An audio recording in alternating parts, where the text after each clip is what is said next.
Bonjour à tous et aux nouveaux arrivants. Comme décrit juste précédemment, le but de ce webinaire est de faire un tour d'horizon des fonctionnalités de vue et de coupe dans un contexte de projet d'ingénierie, donc les nouvelles vues et coupes qui sont apparues en 2019 et qui sont arrivées à une fin d'implémentation sur Alplan 3, avec un point important à avoir en tête, mais j'y reviendrai, la fin des vues et coupes dites associatives, mais puis après vues et coupes de ferraillage, qui sont maintenant entièrement remplacées par les fonctions de génération de vues et de coupes. J'y viendrai un petit peu plus tard. On va, comme je le disais, faire un petit tour d'horizon de ces nouvelles coupes qu'on appelle les vues et coupes. UVS pour leur petit acronyme en anglais. Pourquoi UVS? Enfin, pourquoi unifié? Parce que maintenant, il n'y a plus qu'une seule fonctionnalité de coupe. Vous n'étiez pas sans savoir que dans Alplan, il y a des fonctionnalités de coupe plutôt dédiées à l'ingénierie, armature, coffrage, etc.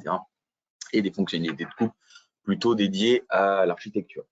L'idée d'Alplan, excusez-moi, depuis maintenant 5 ans, a été de réunir ces deux manières de voir les choses en termes de vue et de coupe en un seul outil qui agrège finalement tous les avantages des deux fonctionnements et qui se débarrasse du maximum de contraintes.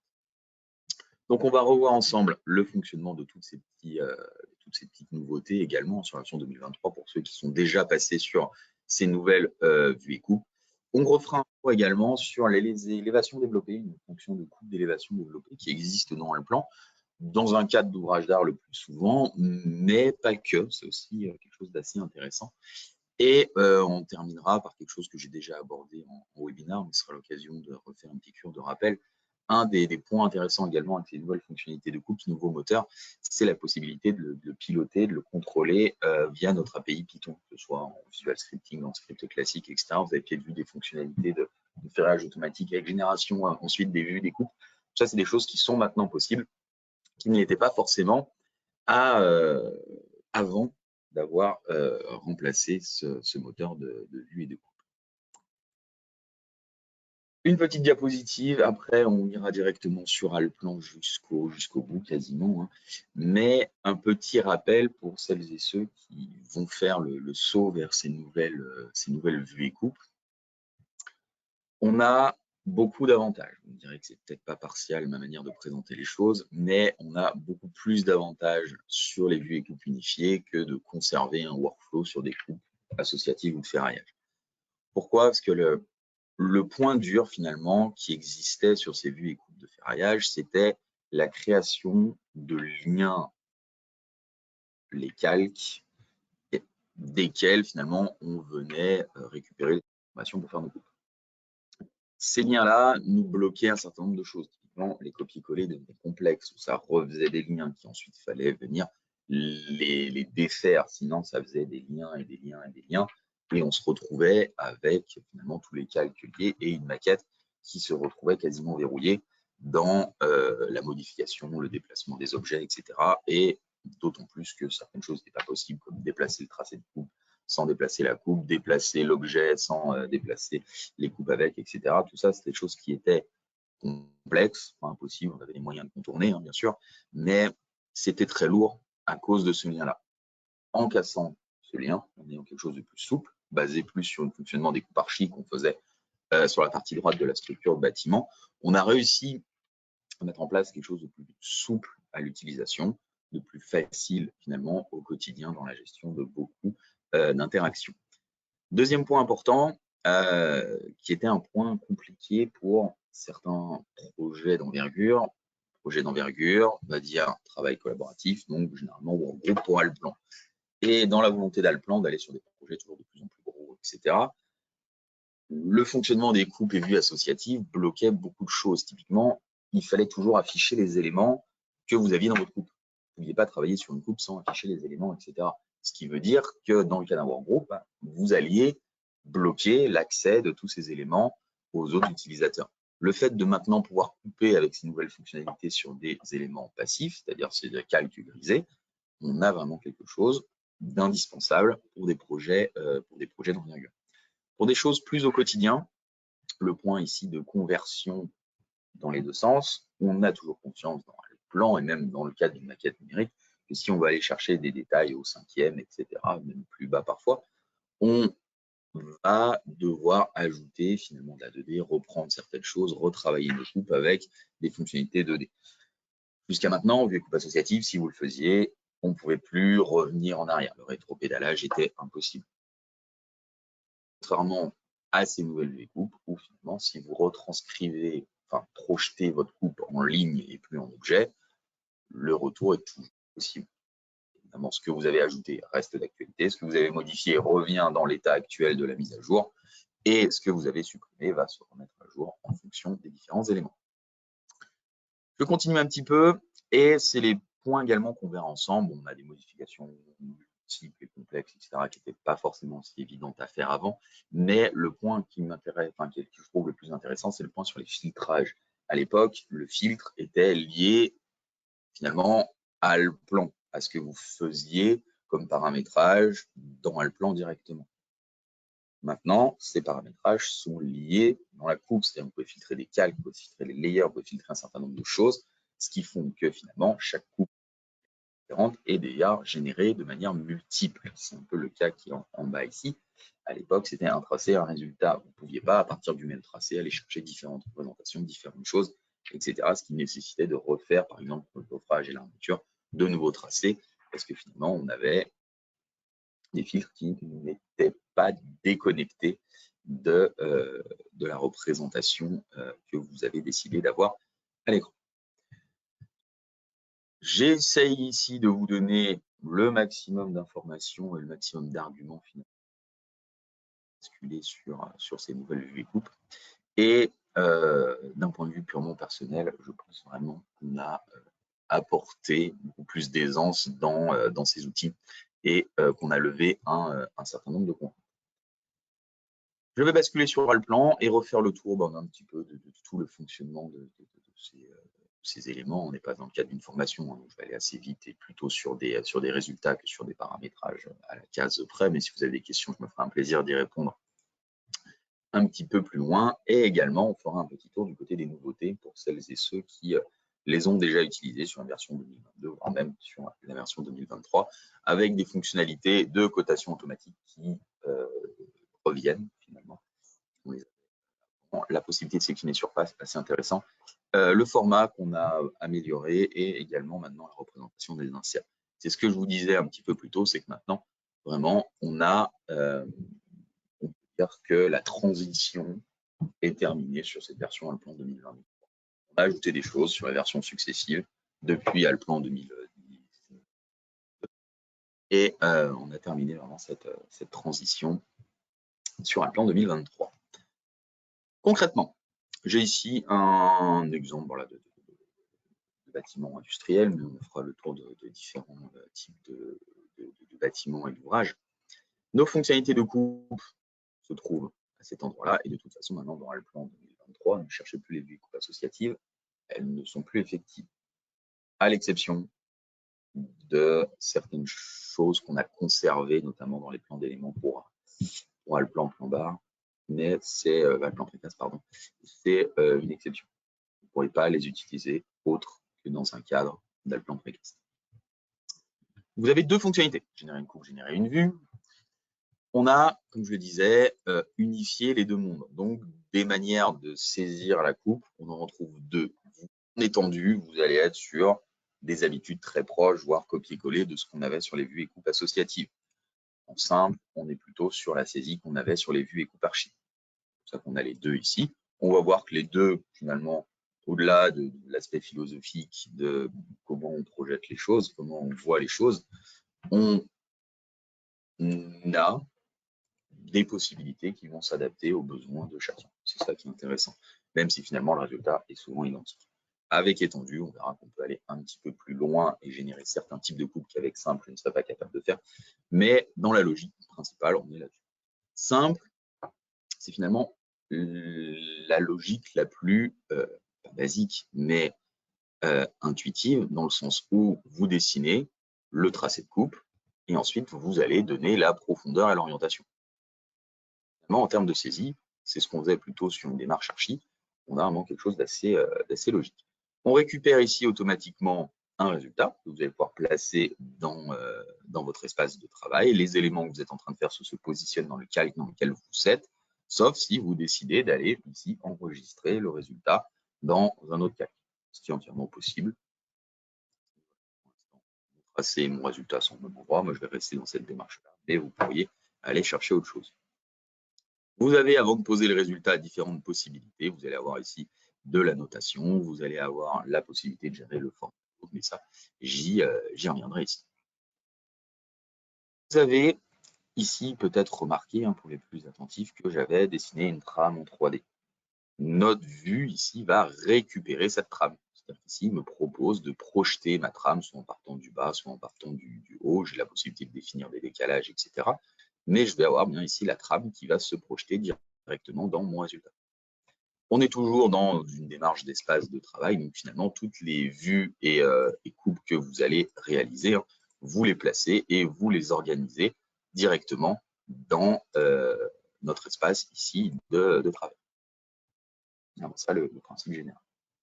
Des vues, des coupes. Évidemment, ces vues et coupes fonctionnent également en plan.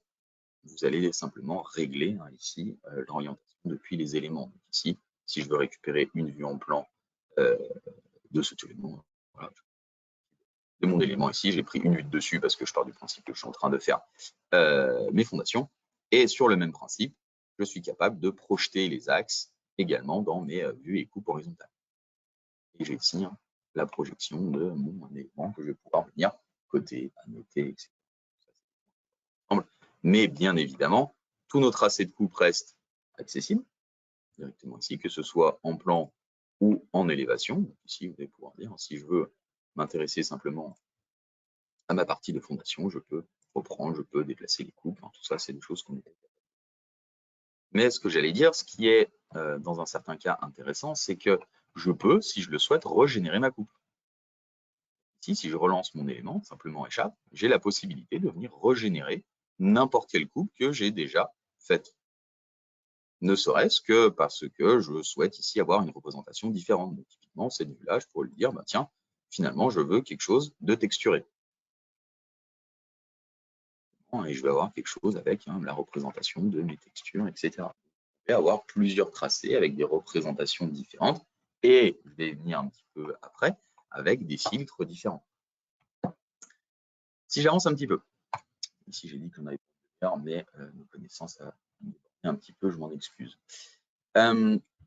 Si je pars ici sur des vues et coupes en étendue, finalement, j'allais dire, le paradigme est un petit peu différent. En simple, vous dessinez le tracé et du tracé, vous en déduisez le volume de coupe. En étendue, vous modélisez le volume de coupe et vous en déduisez le tracé.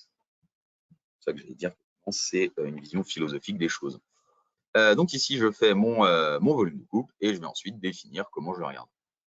En plaçant simplement mon curseur, donc de droite à gauche, haut en bas ici. Moi, je suis le curseur et je regarde le centre qui est ici. D'ailleurs, si je veux faire une vue en plan, je viens cliquer dans le cercle. Et pour savoir dans quel sens je suis, je définis si je suis à ce niveau-là. On va regarder directement ce résultat ici. Donc, il récupère les derniers paramétrages utilisés. C'est pour ça qu'ici, je récupère quelque chose avec des textures que je vais pouvoir ici enlever directement. Je projette.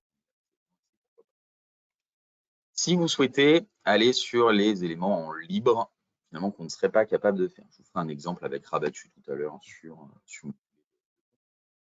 Ce qui est vraiment intéressant, c'est la possibilité de venir gérer, ici, si je récupère ce volume, des projections libres. C'est-à-dire que directement dans votre 3D, vous allez pouvoir récupérer ici une notation.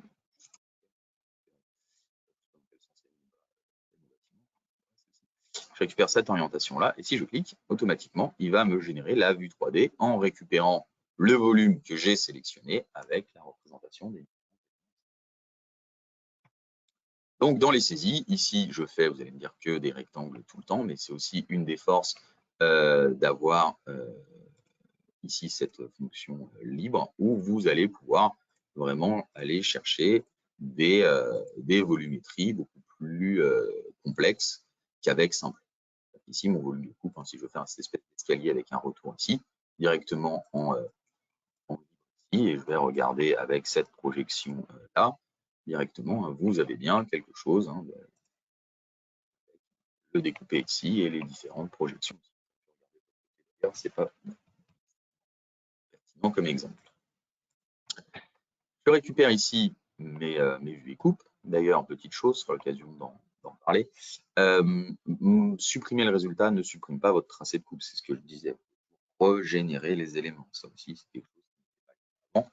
Donc, si vous souhaitez supprimer la coupe et tous ces résultats, vous partez bien du tracé. Vous supprimez le tracé ici. En termes de paramétrage, si on regarde un petit peu cette vue 3D, pourquoi pas, sur l'occasion de refaire rapidement le tour, vous avez finalement deux familles. La première, c'est tout ce qui va être texture couleur. Vous pouvez récupérer la couleur des objets, vous pouvez récupérer la texture des objets. C'est que je zoome un peu parce que du gris et du ça, pas une... Et vous pourriez bien sûr tenir compte des transparents des éléments ici. Ça, c'est le principe pour venir chercher les textures. En termes de format, c'est tout ce qui est lié aux lignes, j'allais dire c'est le nerf de la guerre, parce qu'une coupe, c'est jamais que 3 types de lignes vues, cachées, coupées. Et c'est ici que vous allez pouvoir définir, si vous voulez, paramétrer les arrêts de vue, les arrêts de cachés. D'ailleurs, si vous voulez enlever les arrêts de cachés, vous pouvez les enlever et vous actualiser au fur et à mesure. D'ailleurs, ça aussi, c'est une nouveauté. Vous avez les mises à jour en temps réel des changements de paramétrage que vous allez pouvoir faire et décider ici. Donc, différentes représentations à ce niveau-là. Et pareil, vous avez ici la représentation des arrêts de coupés. Est-ce que je remplace tout ce qui est coupé par un format donné ou est-ce que je viens utiliser le format de l'objet? Si je l'enlève, évidemment, j'ai toujours des arrêts coupés, mais je récupère celle de l'objet et non plus le format que je viens remplacer pour tous les éléments par-dessus.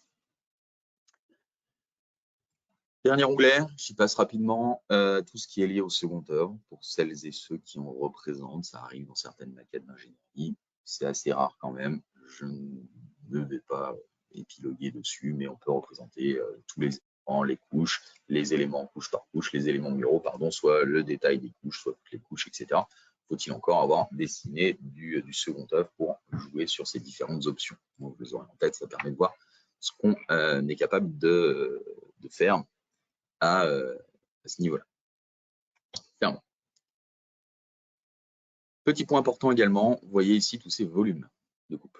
Ces volumes de coupe, vous y avez accès en vue, en plan, etc. Vous pouvez évidemment reprendre les différentes vues. Ce que je faisais tout à l'heure en animation, je le fais en plan, je le fais de partout directement ici, pardon. Et si vous souhaitez les avoir ou ne pas les avoir, hein, c'est la case qui est ici. Pourquoi je dis ça? Parce que autant sur une vue en plan, ça peut être intéressant parce qu'il y a la possibilité de le modifier, etc.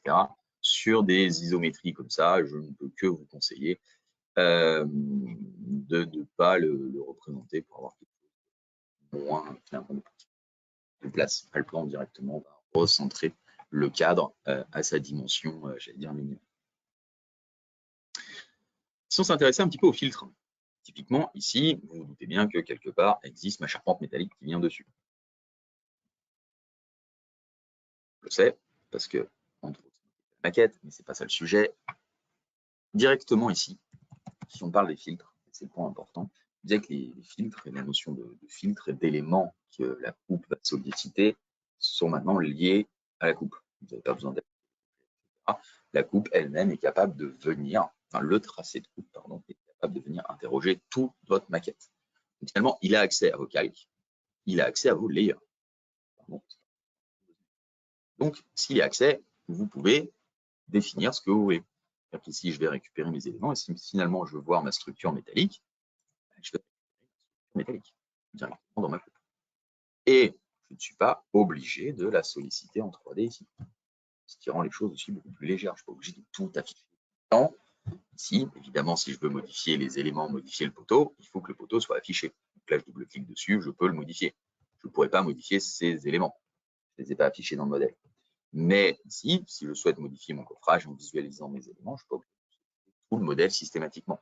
Et j'allais dire, un de nos objectifs, c'est vraiment de ne pas avoir besoin de solliciter systématiquement tout le modèle, parce que c'est ça qui alourdissait, c'est ça qui créait un certain nombre de ralentissements et autres qu'on essaye de chasser au maximum ici. pareil, ici, je vais pouvoir aller récupérer ma charpente directement ici en 3D. Et vous voyez quand même la souplesse des éléments. Pour des éléments détaillés, très détaillés, on n'a pas un temps de calcul complètement. Dans nos fonctionnalités de tri, de paramétrage et autres, c'est l'occasion de distiller d'autres informations au fur et à mesure, vous avez la possibilité de faire ces modifications évidemment en masse. Vous lancez cette fonction de modification de vue et de coupe, et ici je suis bien en train de modifier ces deux-là. Donc finalement, pour X raisons ici dans mes calques, je vais lui dire que finalement tout ce qui se passe au-dessus, moi j'étais parti pour faire une vue de fondation. Du coup, je vais garder simplement mes éléments ici. Et en validant, j'ai bien mes deux vues ici qui vont se mettre à jour. Et j'ai mes deux vues de fondation. Si je regarde ici, ma vue de fondation, elle n'est pas bonne. Parce que j'ai des arêtes qui vont être en pointillé ici. Parce que finalement, j'ai un élément qui gêne. C'est quoi cet élément qui gêne? C'est pour ça que je vous laisse la 3D en même temps ici. C'est directement mon radier. Ça doit être un dalle, je crois. Mais au-delà de ça, il n'est pas dans un calque particulier. Et si je ne veux pas le voir, je ne veux pas l'isoler dans un calque, etc. C'est pour ça qu'il va y avoir du tri de layer également, ici défini par l'utilisateur. Et finalement, ma dalle BA et ma dalle de fondation ici, je suis capable de les enlever. Ici, je les ai plus. Et vous remarquerez qu'il adapte les arêtes. Vous enlevez l'objet, l'arête qui était cachée devient une arête vue. Donc, il adapte bien les représentations ici en temps réel. Et pareil, si les murs, je ne les voulais pas et je voulais juste voir les amorces, ici, je pourrais venir simplement chercher mes éléments ici. Et je me retrouve avec ces vues-là directement dans. Je n'ai pas récupéré ici les hachurages des poteaux, pour la simple et bonne raison que finalement, pour récupérer l'arrache des poteaux, il faudrait que je coupe dans les poteaux, donc je redescende ici mon volume de coupe. Ici, j'ai bien récupéré les Mon plan de coupe, c'est lui qui génère les arrêts de coupés d'une part et la représentation surfacique des éléments qui vont. Donc on a bien nos filtres ici, nos différents éléments de représentation, etc. La génération multiple, c'est que des informations dont je vous ai parlé juste avant. Et voilà. Dernière petite chose sur cet exemple-là, on a tenu déjà pas mal de temps. En fait, on ne va pas du tout faire une demi-heure, je suis désolé. On peut à tout moment afficher nos vues, nos coupes. Si je veux afficher les vues, les coupes, vous avez la possibilité dans n'importe quelle vue, les animations et autres, de venir vraiment afficher les différentes vues et coupes de mes éléments. Ici, ma coupe de fondation. Ici. Donc, vous avez les vues, vous avez les coupes, vous avez les résultats, vous avez tout un tas de choses avec la possibilité de paramétrer, de faire encore pas mal de choses avec. Je bascule sur d'autres exemples, parce que je vais parler d'exemples d'ingénierie, où il faut des exemples de génie civil, d'ouvrage d'art ici, ce serait bien présomptueux. C'est un petit ouvrage à ce niveau-là, avec un certain nombre de coupes, 2D, 3D et autres, qui va me permettre ici d'illustrer un certain nombre de choses. Notamment, si je récupère simplement cet objet-là, finir un petit quelque chose sur la représentation en étendue. C'est-à-dire qu'ici, sur notre représentation en étendue, il y avait le principe de rabattre, qui peut être utile dans certains cas. C'est-à-dire qu'ici, si je fais ça, finalement, aucune différence. Rabattre, qu'est-ce qu'il fait réellement? Il va projeter le résultat toujours perpendiculaire à notre tracé de coupe. Pardon. On le voit beaucoup dans des plans préfa plutôt, ou dans des plans de pièces pour un certain nombre de choses. C'est une approche plutôt mécanique des mais ça nous permet d'avoir, par exemple, ce genre de choses ici directement. Et dans certains cas, si vous travaillez avec des angles de projet, il y a parfois des cas intéressants où les utiliser en rabattu comme ça. Ça peut être quand même intéressant. Elle se projette dans le sens du tracé de coupe. Donc ici, j'ai tout. J'ai mon résultat directement. C'était un petit quelque chose, simplement pour vous faire un exemple dessus. J'ai parlé, j'allais dire, beaucoup des coupes, etc. Des filtres, j'ai parlé du filtre des calques, des layers, mais bien évidemment, je suis capable d'aller jusqu'au niveau de l'objet. C'est ce qu'on va pouvoir regarder. Et je vais en profiter aussi pour vous parler des vues. On va essayer de parler un petit peu maintenant des nouveautés. La transition va être un petit peu directe. Principe de vue, finalement, il récupère dans une projection donnée notre résultat. Si je demande en plan, d'un côté, j'ai un certain nombre d'éléments ici. Mais ce qui n'est pas toujours évident, c'est de trouver le sens de la vue, de la coupe, etc. C'est-à-dire que maintenant, on a directement, à partir de notre 3D, la possibilité d'être sur une saisie normale. Je joue sur les éléments, libre, c'est à moi de la donner, mais vous avez surtout surface. Libre, c'est le même principe que les coupes que je vous montrais tout à l'heure. Et dans surface, simplement ici, dans votre 3D, vous remarquerez qu'il retrouve les surfaces. Donc, si je voulais vraiment une vue de face, j'ai juste à cliquer dessus. Et ici, il me prend directement la projection de face de mon élément. Si je remets sur face, je pourrais dire simplement voilà, une projection. Voilà. Créer une vue sur face. Voilà. Et j'ai récupéré directement une vue de côté. Mais pour le coup, ici, j'ai tous les éléments de partout, etc. Ce qui peut être un peu lourd. Donc, si vous voulez trier les éléments à l'intérieur, vous avez, j'allais dire, deux écoles. Vous avez les calques et les layers, j'en reparle pas. Mais vous allez pouvoir, objet par objet, les ajouter ou les reprendre dans une vue, dans une coupe, etc. Comment est-ce qu'on va faire? Deux possibilités de départ. Soit vous êtes sur tout. À défaut, il prend tout.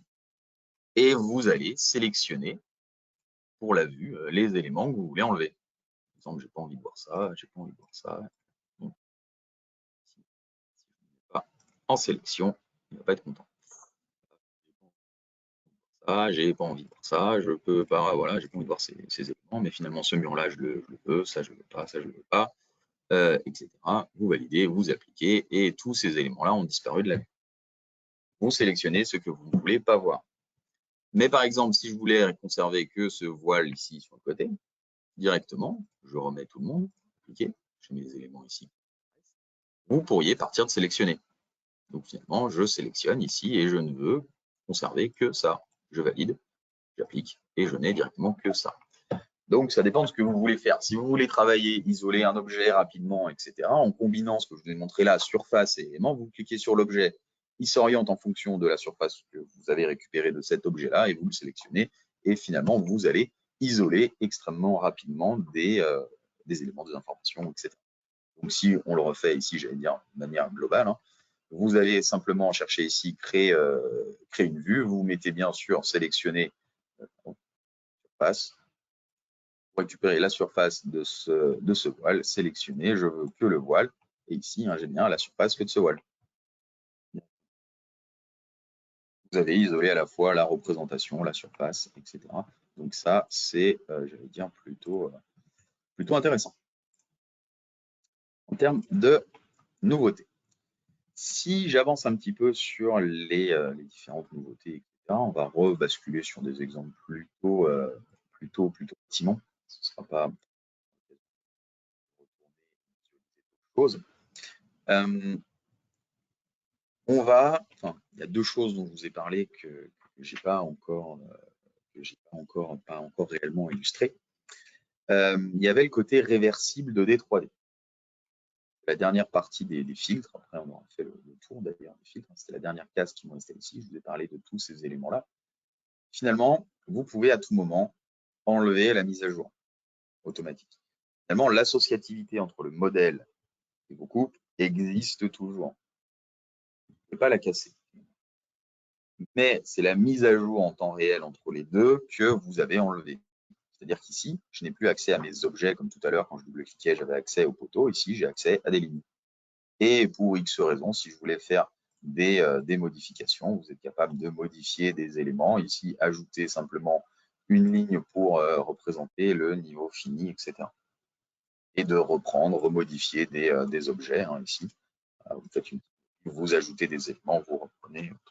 Il n'y a pas d'interaction avec le modèle. Rien n'a bougé dans le modèle. Ici, ma poutre, elle est toujours alignée avec les autres. Ça vous permet de gagner en sécurité sur certains points, mais ça vous permet plein de cas d'usage finalement. C'est-à-dire qu'on pourrait imaginer, pour ce raison, hein, que votre vue, votre coupe, ici d'ailleurs, si je remets à jour, hein, automatiquement, ce que je vous disais, ce que j'ai modifié retourne à sa place, hein, et ce que j'ai ajouté reste toujours en place. Mais pour X raisons, vous avez un projet qui évolue. Vous avez fait des coupes à un endroit. Vous aimez bien conserver ces coupes, parce que ça vous fait un état avant-après, parce que vous gérez des variantes, parce que, etc. Il peut y avoir différentes raisons. C'est-à-dire qu'ici, cette coupe-là, si je pars du principe que c'est un état donné, je peux me dire, bah tiens, ça c'était l'état d'avant. Et si je veux l'état de maintenant, bah, j'ai juste à générer la coupe. Ici, je régénère la coupe 2. Je récupérais même avec la petite pipette ici tout son paramétrage. Hein, donc je suis sûr d'avoir la même. Ici. Et j'ai bien l'avant, l'après. Et cette coupe-là, sachant que je l'ai mise en stand-by, elle restera comme ça. Et si vous voulez faire une suite de différents états, différents passages et autres, aucun problème. Donc finalement, vous modifiez vos objets, vous mettez à jour, vous verrouillez les éléments, vous verrouillez la mise à jour, et ensuite vous pouvez enchaîner comme ça en mettant différents éléments. C'est pour ça que dans mon webinaire, je parlais de workflow. C'est des cas qui sont intéressants si vous avez des variantes à créer, y compris pour des vues en plan s'il le fallait. Si c'est, j'allais dire, entièrement possible. Je commence à en avoir mis un petit peu de partout ici, et il me reste à vous parler de quelques nouveautés, et notamment du retour, je vais venir par ici, des coupes automatiques, enfin des cotations automatiques qui avaient paru le temps de finir de l'implémentation de tout ce que je vous dis ici. Et d'une manière générale, en termes de nouveautés, vous avez ici dans la notation beaucoup plus de paramètres. Pour ceux qui ont vu cette fenêtre dans les versions précédentes, ici, on va aller pouvoir gérer la position de la notation. D'ailleurs, le fait que ça se mette ici au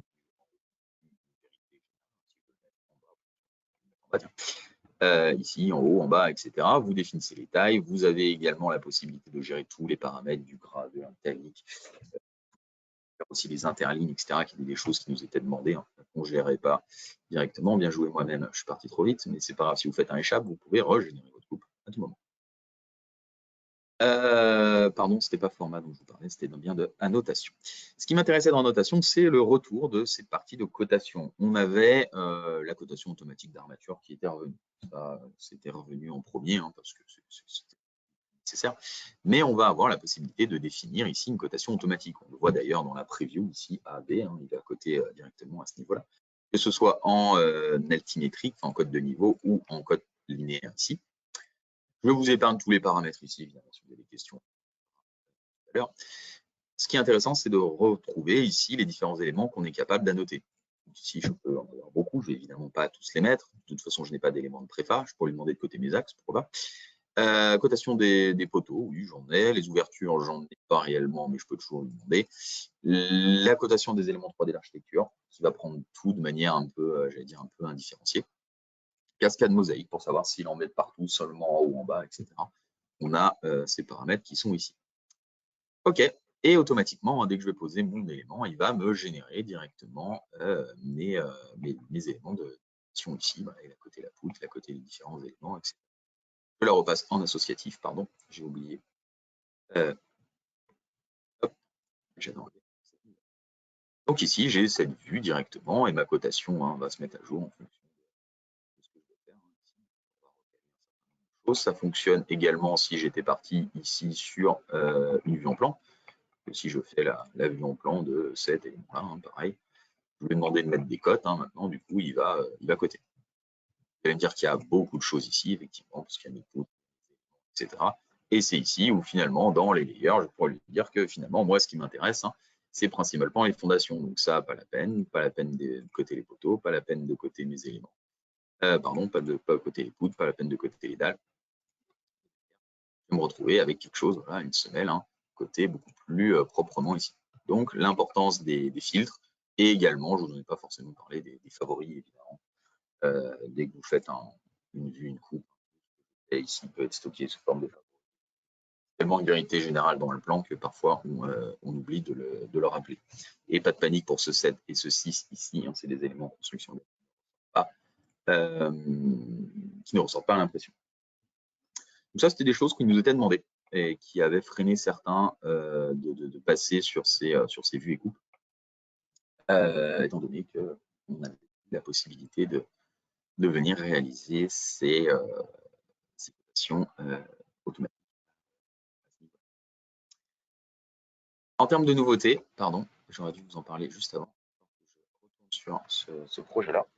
Pour celles et ceux qui sont plutôt sur la partie préfabrication ou d'une manière générale qui utilisent des inserts, on avait perdu en cours de route, pardon, je ne sais pas plus où j'ai stocké.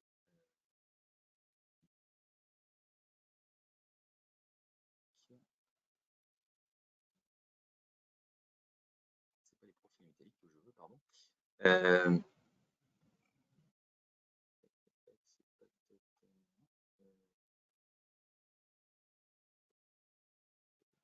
De précontrainte, pardon, elle est là ma poutre, pardon.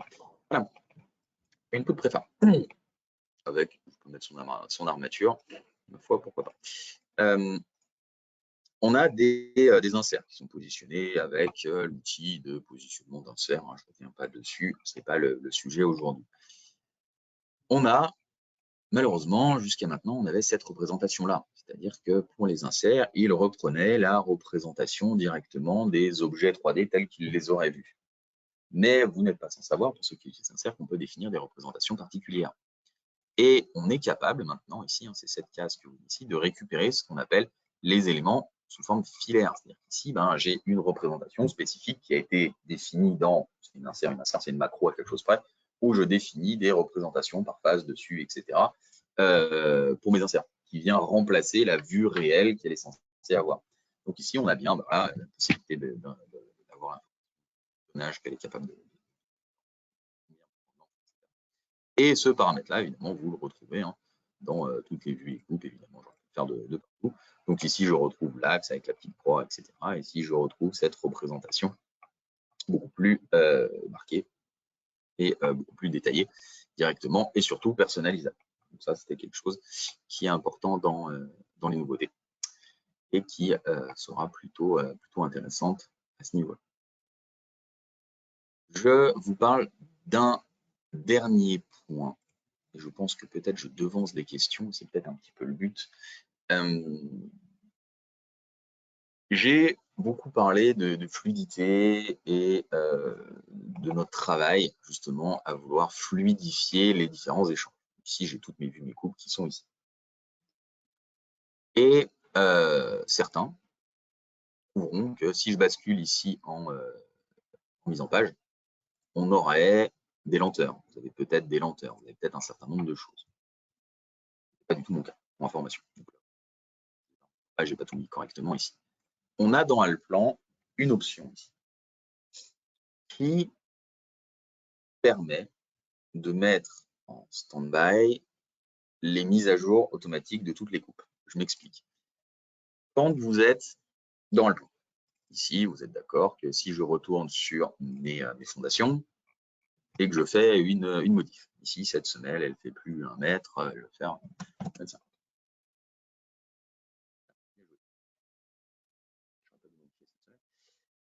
Ce que je vais vous dire, c'est que finalement, vous allez modifier le modèle. Le fait de modifier le modèle va de fait avoir un impact sur les coupes. Et de fait, avoir un impact sur des coupes que vous ne sollicitez pas forcément.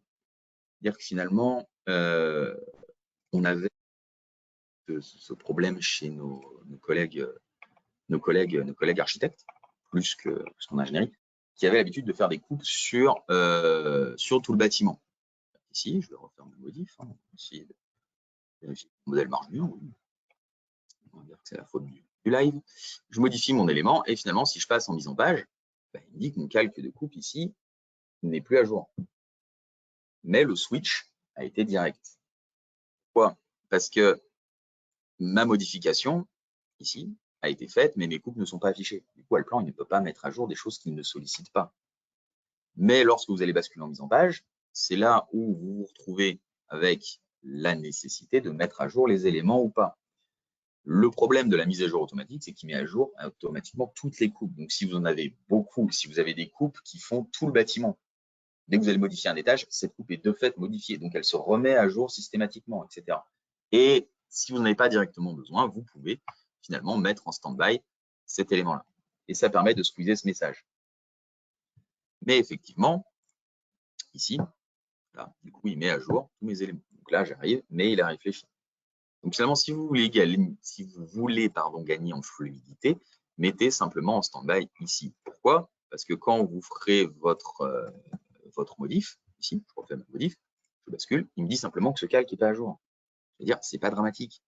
Je le mets à jour ici. Et je mets à jour que celui qui m'intéresse, etc. Ce qui fait que vous n'avez pas besoin de mettre à jour plein de choses que vous ne sollicitez pas, qui vous font perdre du temps, etc. Donc, plutôt intéressante à savoir manier. C'est pour ça que j'ai passé du temps à vous expliquer le fonctionnement. Parce que plutôt intéressant sur l'anglais. Évidemment, si vous lancez une impression, la mise à jour, forcément, à un moment, pas de risque de sortir des éléments qui ne sont pas à jour. L'impression met à jour les plans. C'est juste repousser cette mise à jour au moment où vous avez besoin de la faire, et de ne pas la faire systématiquement tant que vous n'avez pas besoin. Je vois le temps qui défile. Il me reste une chose à revoir ensemble et ensuite élargir un petit peu le propos sur l'automatisation. Une fonction que je vois trop souvent peu utilisée, qui est l'élévation développée. Je vous en reparle ici. Vous l'avez pour la plupart dans la majorité des versions ingénierie d'Alplan. Et cette fonctionnalité-là a plusieurs finalement cas d'usage. On a des cas d'usage, j'allais dire, naturels. C'est-à-dire que finalement, si vous voyez cet ouvrage ici, voilà, un ouvrage d'art, etc., vous avez le tracé qui est là ici en rouge. Naturellement, c'est pratique d'avoir mon élévation le long de ce tracé qui est ici. Vous générez cette élévation-là, vous avez quelque chose qui n'a pas de profondeur, hein. Vous avez bien l'élévation avec les différents paramètres représentatifs, etc. Ça se règle, j'allais dire, de la même manière. Vous avez ici la représentation. C'est un format, une annotation, donc ici rien de nouveau par rapport à ce qu'on a vu avant. Intéressant également, c'est que dans ces fonctionnalités de coupe, vous avez une possibilité de coter directement. C'est vrai que je suis pas revenu sur les possibilités de cotation, d'annotation dans nos vues et coupes. À la fin, ici, directement, avec la localisation altimétrique en direct, ce qui n'est malheureusement pas encore le cas des annotations dans le plan. Si vous prenez code de niveau, il ne vient pas interroger automatiquement ces éléments-là, alors que lui sera capable de le faire ici. D'autres exemples en génie civil. Ici, pareil, si je voulais avoir quelque chose le long même d'un truc tout simple, évidemment, hein, ça fonctionnerait le long d'une ligne, hein, mais ça fonctionne le long d'une polyligne polygonale, où je vais avoir là, le tracé le long de cette conduite avec l'entrée dans un certain direction. Pareil pour tous les éléments que vous faites circulaires, les réservoirs, les clarificateurs, etc. Tout ça, vous avez les différentes infos que vous voyez ici. Pareil, si vous voulez faire quelque chose le long de, pareil, le long d'une conduite. Tout ça, c'est assez pratique, assez simple, rapide d'utilisation. Et également, finalement, un cas qu'on oublie souvent quand on parle de ces éléments, mais même en cas de bâtiment. Ici, dans le cas de bâtiment, c'est tout bête, c'est jamais tout bête. Si vous avez ici un escalier, un quart tournant ou autre, directement, vous prenez votre élément d'élévation, vous récupérez ici la ligne de foulée que j'ai générée manuellement, hein, et vous avez la possibilité de générer pour vérifier, je ne sais pas, plein de choses qu'on peut directement avoir sur ces coupes avec pareil, un clic droit, cotation de niveau, et vous allez récupérer les différents niveaux de vos éléments ici. Donc ça, voilà, dans un cas de bâtiment, c'est aussi quelque chose qui peut être très intéressant. Je termine sur un petit quelque chose ici. Je vous ai dit que j'en avais déjà parlé, donc je vais aller aller assez vite, où finalement, on a maintenant dans le plan des outils de visual scripting, des scripts, etc. Et vous pouvez ajouter ces scripts ensuite sous forme de fonctionnalité. Et dans ces scripts, vous retrouvez la possibilité de générer des sections. Donc, finalement, vos boîtes pour créer les coups, vous les avez. Et c'est loin d'être compliqué à écrire comme script. Ici, j'ai fait basique. J'ai mis 3 lignes. En gros, je vais saisir 3 lignes. Et il va me générer les coupes directement ici. Donc, par exemple, si je veux faire cette poutre-là, ben, je le veux à l'axe. Et ensuite, je veux une section ici et une section ici. Et lui, il va me générer les différentes sections à ce niveau-là. Ça, c'est vraiment quelque chose, bien joué ici, d'assez intéressant. Avec mes différents éléments ici. Vous pourriez aussi, j'allais dire, s'il le fallait, générer automatiquement une sélection et la visualisation de vos coupes en direct. Donc, si je pars dans un layer qui n'est pas affiché, c'est pas dramatique. Mais vraiment, ces générations automatiques de vues de coupe, hein, c'est vraiment quelque chose qui sera intéressant pour optimiser un certain nombre de choses. Je vous renvoie à ce que j'avais fait comme webinaire sur tous ces éléments-là, etc., où je vous faisais justement ce script en live directement, qui était, j'allais dire, plutôt intéressant, notamment sur l'optimisation de tâches récurrentes, avec finalement la finalité de tout ça qui était d'accéder à ces fonctionnalités où j'ai directement l'armature et ensuite les vues, les coupes qui sont faites automatiquement. Donc ici, je viens cliquer sur ce poteau, au-delà du fait qu'il me génère ici toute l'armature automatiquement, il est capable, une fois qu'il m'a généré l'armature, de me générer ici les vues, les coupes, avec les différents éléments de représentation ici. Je retourne une dernière fois sur mon bâtiment industriel, ici, où j'ai juste oublié de parler d'un petit quelque chose sur mes différentes vues et coupes. C'est-à-dire que sur les différentes vues et coupes, on a accès aux objets. Ici, si je viens évidemment afficher mes éléments, parce que je souhaite les interroger ou les modifier, vous avez bien accès aux objets. Vous pouvez les modifier et surtout, vous avez une fonction d'annotation ici. Ce n'est pas nouveau, c'est pour ça que j'ai avec la possibilité voilà, d'aller chercher les informations directement de vos objets, avec évidemment vos annotations personnalisées ici, où vous allez pouvoir récupérer directement les différents niveaux des éléments. Ici, des différents pots, des différents poteaux, etc. Tout ça de manière directement associative. Si vous voulez tout annoter d'un coup, bon, je ne vais pas le faire sur cette coupe, il y a un peu trop de choses dedans, vous pourriez cliquer sur le contour ici, et il ferait tous les éléments en entier. Je m'excuse pour avoir débordé niveau timing. J'espère avoir été clair dans mes explications. J'ai passé aussi à certaines autres fonctionnalités très dédiées, comme les coupes dans les maillages de terrain. De considération, je dis ça, mais je vais y aller en 2 secondes ici. C'est toutes ces fonctionnalités de schéma de profil sont dédiées au terrain. Du coup, je ne suis pas forcément. Et derrière, on a d'autres fonctionnalités dédiées à certaines nouvelles fonctionnalités, comme nos outils de raccordement ici. Ici, peut-être que vous êtes passé à côté ou pas, mais maintenant, dans Allplan, on est capable de générer ici des réseaux gravitaires. Et ces fonctionnalités-là ont leur fonctionnalité propre de génération de profil.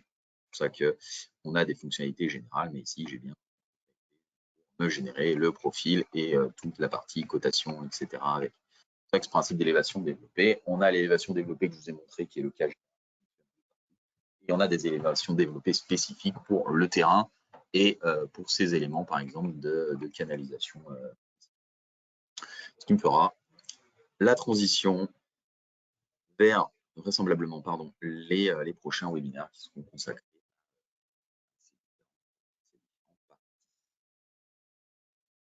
Je vous remercie pour votre attention. Si le webinaire vous a plu, comme le disait Sarah, vous aurez accès à la rediffusion très bientôt. Vous allez là recevoir directement par mail. N'hésitez pas à nous laisser des avis, des commentaires, même toute remarque directement. Vous pouvez flasher le QR code pour accéder directement à nos avis Google. Et on vous remercie de nous faire confiance pour les différentes présentations qu'on fait pour vous. Et également, un petit job dating. On recherche différents profils techniques. Donc, si vous avez des gens qui sont à la recherche de nouveaux horizons, de nouveaux challenges, on est à la recherche d'un consultant technique sur notre agence de Lyon, basée à Lyon, pour accompagner nos clients au quotidien sur l'aspect technique, mais également sur l'aspect avant-vente et autres. Je vous laisse, si vous êtes intéressé, pour vous, vos proches, vos amis, vous rendre sur notre site internet Alplan France, dans la rubrique carrière, où vous trouverez toutes ces informations-là.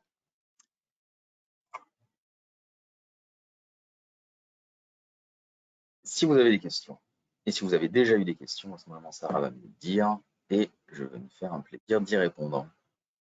Eh bien, merci beaucoup, Paul-Marie, pour cette présentation et merci à tous pour votre participation. Donc, oui, si vous avez des questions, n'hésitez pas à les envoyer dans la rubrique questions. Là, j'en ai une, mais c'est plus un problème qu'une question. On va voir si Paul-Marie peut y répondre. Concernant les coupes réalisées avec Visual Scripting, je n'arrive pas à exécuter mon script jusqu'au bout. Les nœuds de génération de coupe bloquent et je ne peux pas créer de section malgré la mise en place des éléments 2D, lignes ou polygones. Je ne pourrais pas faire une réponse toute faite ici. On a changé des choses en Visual Scripting, d'ailleurs, même moi j'ai eu des petites instabilités. Déjà, il serait intéressant que vous soyez sur la dernière release d'Alplan 2023. Ça peut être bien. On a changé des choses entre la 0.7 et la 1. Et il y a eu un bug sur la 1 qu'on a patché sur la 1.1. Donc, en principe, sauf si c'est une erreur d'écriture de script, une erreur de conversion du script, ça devrait fonctionner. Donc, n'hésitez pas, soit directement à me faire un message ou passer par le support plutôt, pour plus détaillé là-dessus, parce que sans regarder votre script, on ne peut pas réellement faire de réponse directement ici. À part vous dire que sur le papier, c'est censé marcher. Et que ça marche. Merci Paul-Marie. Autre question, sur le visuel du webinaire, il y a une couleur verte sur la tranche de la coupe. C'est dû à la main ou c'est fait main ou c'est un paramètre? Pardon. Vert sur la tranche de la coupe. Le visuel du webinaire. Alors, le visuel. Ah, visuel du webinaire. Ouais.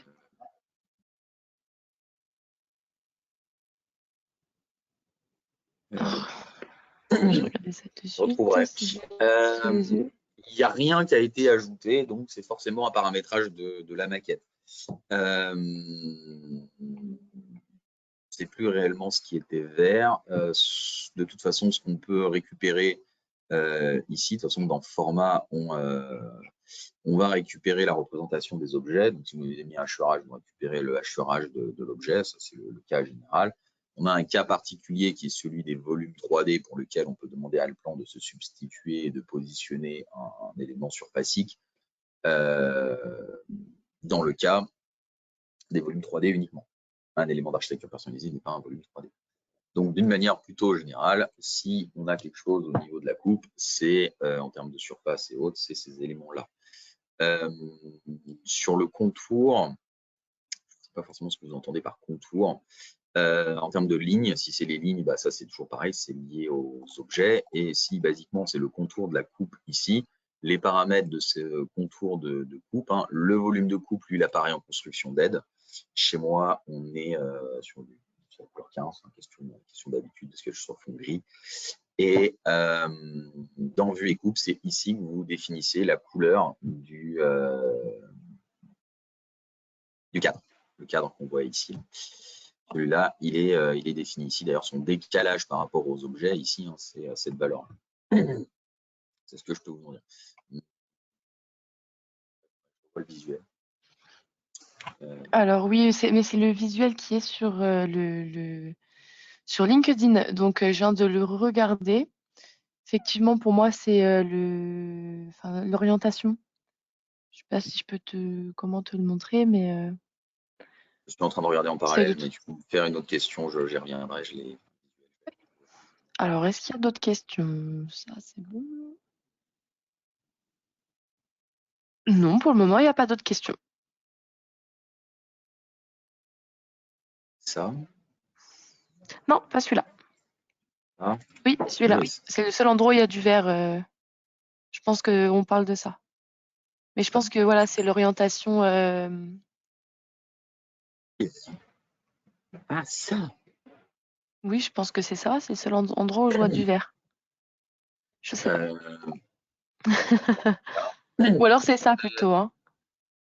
Ça, c'est dans l'objet, dans l'élément d'archi-perso, quoi, a été défini l'élément et je le récupère.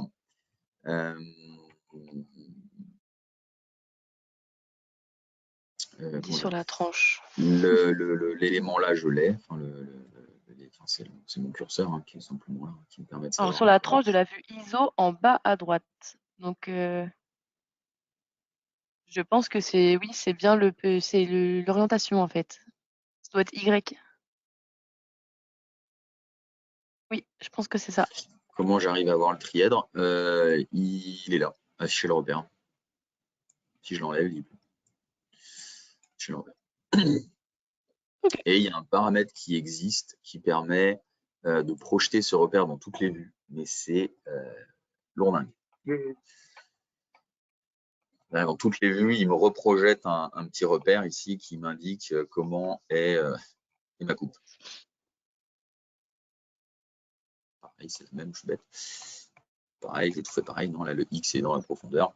C'est intéressant dès qu'on fait des vues 3D pour savoir où est où, comment, mais c'est moins. Ok. Alors j'ai une dernière question. Comment avoir le numéro de coupe au-dessus du triangle de coupe dans la vue en plan lors de création de la coupe? Tu veux que je répète? Peut-être. Ouais, vas-y. Comment avoir le numéro de coupe au-dessus du triangle de coupe dans la vue en plan lors de la création de la coupe? Mémoire, mais forcément dans la continuité. Si c'est quelque part, c'est forcément par ici, mais on n'a pas réellement, après on a des représentations un peu différentes comme ceci. Pas un grand fan pour le coup. Définir, ça je peux lui mettre un cadre ici.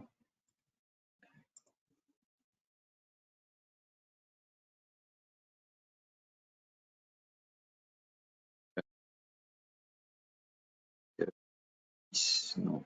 À moins de le faire manuellement et de le déplacer, parce qu'après l'élément peut est déplaçable.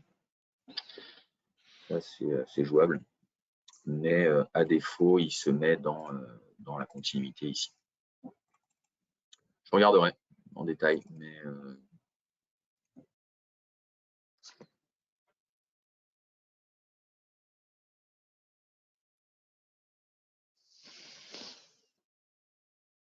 non, ça change pas.